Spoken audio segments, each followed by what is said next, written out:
This is the fourth in a series of videos about the Courtesy Check Wizard by AEIDataworks.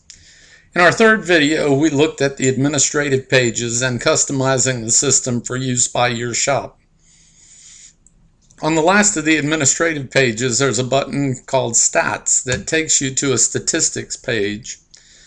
The statistics page lets you determine how many courtesy checks have been produced in the system over a given period of time. In this particular case, we want to look from January to current,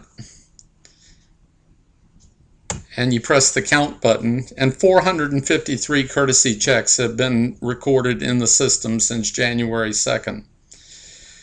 If you want to look by technician, you pull down the technician and you pick a name, and it defaults to the same date range, but you can change this date range. And in this particular case, Richard has produced 160 courtesy checks since the beginning of the year.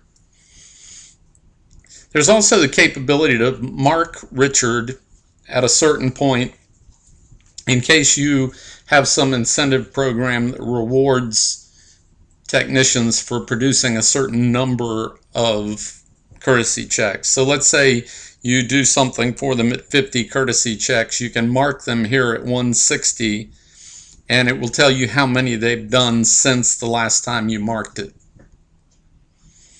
And you can pick a point where you want to mark it. So you can mark this at 150 if you want to. And then it'll begin counting again from that mark. This is useful for just getting some idea how you're performing on collecting courtesy checks and how each of your technicians is doing on collecting courtesy checks.